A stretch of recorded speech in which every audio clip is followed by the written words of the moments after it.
What's up, TikTok? It's your boy Morphe, and I have some ideas. So, I uploaded on YouTube a video of 5 homebrew rules that go ahead and help me streamline my campaign, and overall, I like the video. I do. Problem is, it doesn't break down easily on TikTok. Ends up being like 4 or 5 parts, which some would say, that's great, that's grand. I don't want that. I want to start doing long form videos. So, I'm going to use this video to redo the upload that I did to YouTube. And essentially, I'm going to go ahead and spend the next 10 minutes talking about 2 or 3 of those rules, and then I'll probably do a part 2, at worst a part 3, but I will not be essentially going over and trying to re-edit that whole video, because it was a lot of me just talking, similar to how I like doing my videos to begin with, and it's one of the reasons I end up reshooting everything 100 times. So without further ado, fucking go.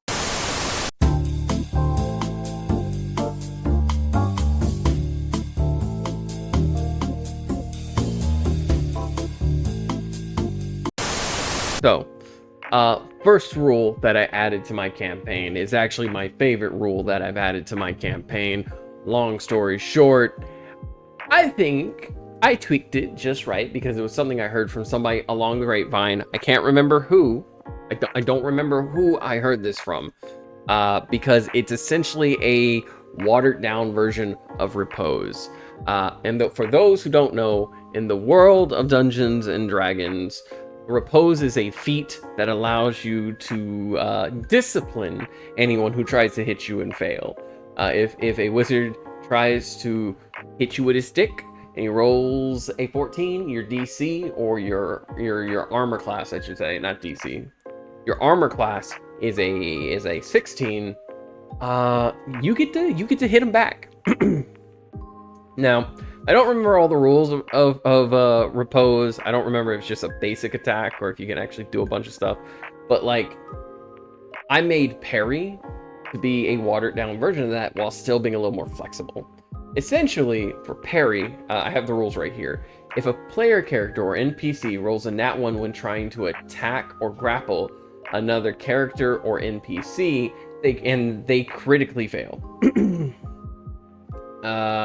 That's not right. I'm gonna rewrite that, actually. One moment.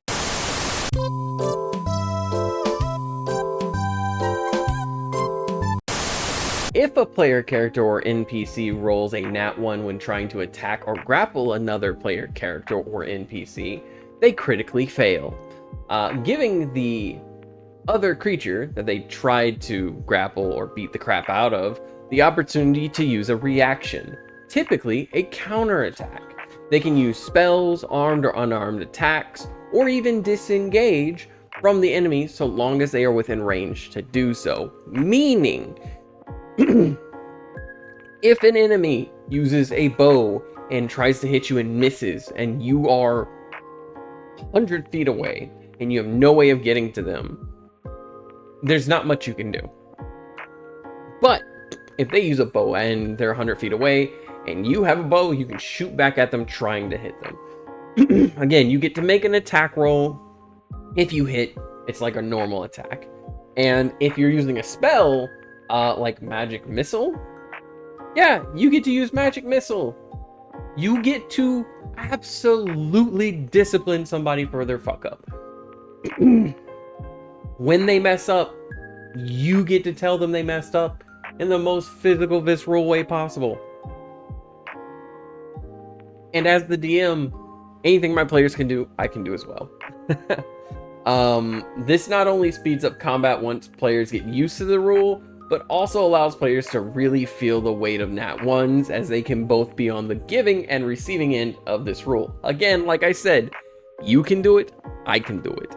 So if my players roll nat 1 and my big bag demon is close enough to do some sort of attack, they're going to do an attack. And I love that. And when I say it speeds up combat, it's because in the long-term number games, the more smacking around, the more enemies attacking each other, the more people start swinging their weapons and attacks and slinging fireballs, the quicker the combat's going to be. And the way that I run most of my combats, the reason I have this rule, and I feel it really works for our particular campaign, I feel it could work for any campaign, but one of the reasons it really works for mine is that my combats last a session. I try my best not to have combats go multiple sessions because our combats are being streamed and my players get together every week and we are together for hours on end. Obviously, not everyone has the ability to do a 6-hour session. And again, this is just why I use it. Other people can use this ability passively and for completely different reasons, and I feel like it'd be a great addition to any game. But long story short, my combats usually last however long the session is. So the players will end the last session right before combat starts, and then they'll start the next session when combat goes, and we'll go as many hours as necessary for combat to finish. This allows for that to be sped up. Again, you're giving people the opportunity, a 5% chance on a d20 to go ahead and attack an enemy again and more often. I know that some people are also going to point out that being able to use spells is kind of broken, and yeah, but it's broken in a fun way because if you're using a spell slot, you still only have so many spell slots. It's not a free spell slot. If you're using cantrips, then like you already had the ability to use those cantrips as much as you wanted. So like there's still a cost, you know, and it's not so often that it feels really broken. Like, sure, the wizard decides to shoot a fireball because a barbarian missed. So be it. The consequences will be worn by the wizard that he lost a spell slot.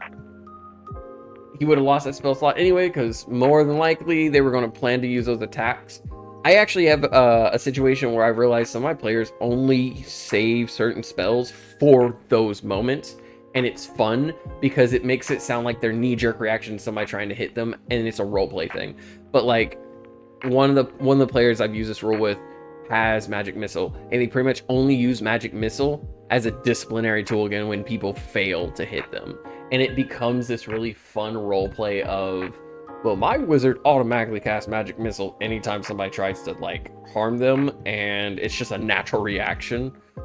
So when they're surprised and someone fucks up, and that's their way of role playing it, and I love it. Again, my campaigns are very roleplay heavy, but that's just a couple ways my players use it.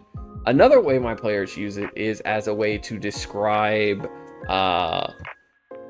highly skilled characters. If you're level 14, 15 in a campaign, like so at this point, you're gonna have ways to react to people going after you anyways. So players will use it as an extension of that. I'm a monk and you failed to hit me, so I'm gonna use my key point to flurry of blows you. Dope. You've used a key point, which is still a cost, and it's super fucking fun. I really like this rule. I hope you guys like it too. And I know that this is a fairly long format. If you guys enjoy this long rant, let me know down in the comments. If you don't, let me know and tell me I'm a big stinky brain. I'm a big stinky brain. But I love you guys. I'm going to go ahead and do the other videos. This might turn into 5 points because I just really like ranting. And this is just an easy way for me to get content out. I love you guys. I'll talk to you later. Bye-bye.